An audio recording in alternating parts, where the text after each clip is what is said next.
up, everyone? NeNe here with NeNesAuto Reviews.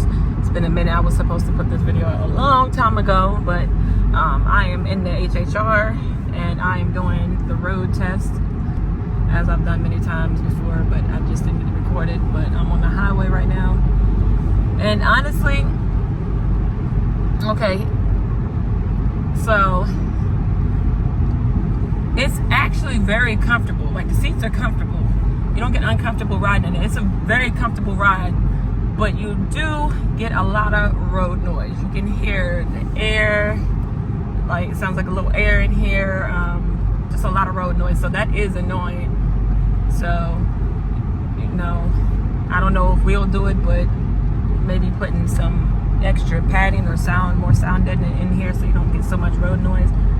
But other than that, you know, this car rides great, and ours has a rack of miles on it, and it's still going strong.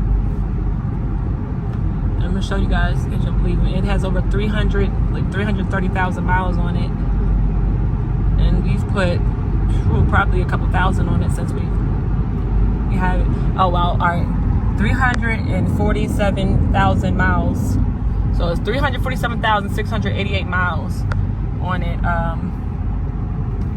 Since we've got it, we've put, you know, a few thousand on it. But other than that, this thing is really comfortable. Is pretty much all I can say. So, and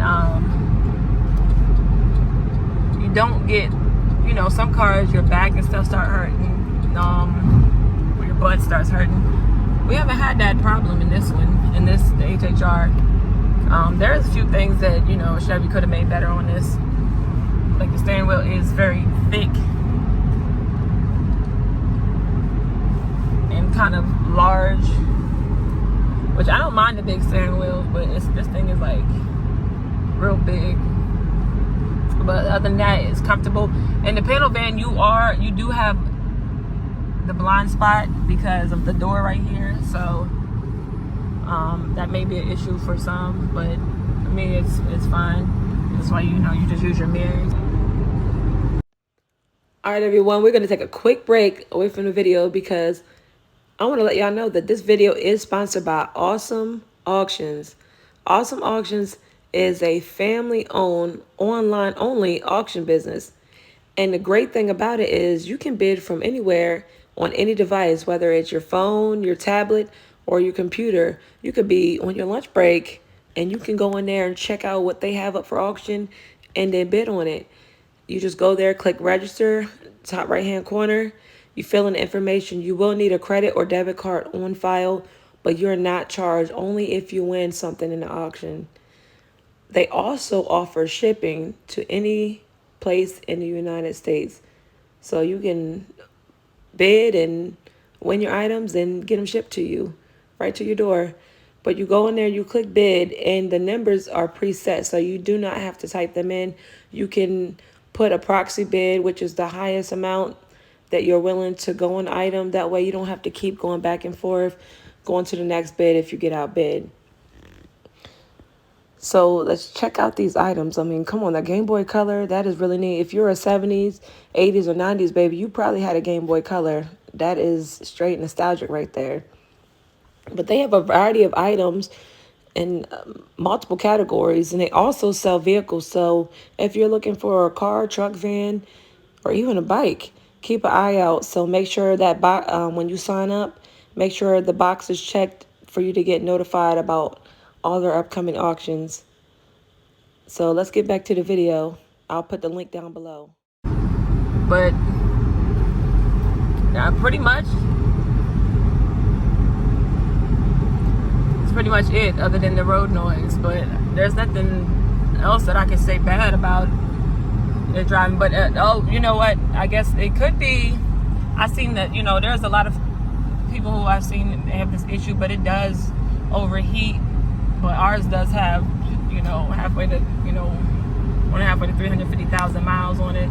So we just keep cooling in it, and then it will go up, the overheating a little bit, then it'll go into the cooling mode. But other than that, I like it. And then we did have to send it to a shop. Like, we got it back like a month ago because the gas, it was leaking gas all over the place. The fuel lines had to be replaced, and we had to get a new gas tank. So that pretty much sucked. That cost a little bit.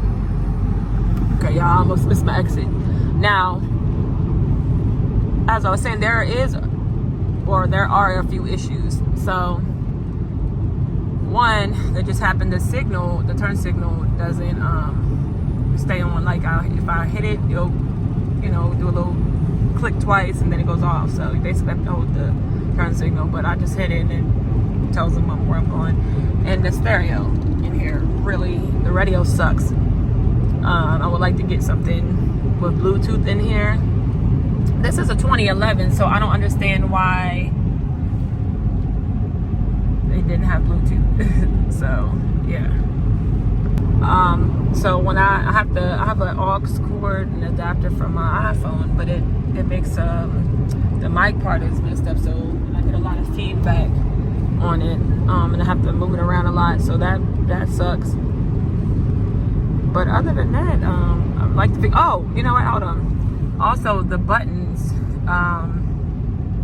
for the doors, they don't work like that, only here and there. Like, to open the back panel doors, you're supposed to be able to push the buttons. There's some buttons right here on the left, and there's also some in the way back when you open the hatch door on the right. Those are supposed to lock and unlock the doors as well. They work whenever they feel like it. So far, I've only been able to get them to work one time, but the buttons up here, yeah, like I said, they only open when they feel like it. So you push them and it will pop the door. It's supposed to pop the panel doors open, but I always have to reach in and push them open, or when they do work, I have to push them and then kind of put my hand under the door and pull it open. So those are only negatives I would say about this car, but other than that, like, it rides good for this one, for the miles that it has on it. So yeah, that's the review I have on this for the road test, and, you know, things that have gone wrong or go wrong with these. If you like this video, give me a thumbs up. If you're not subscribed, hit that subscribe button, and I will catch y'all on the next video.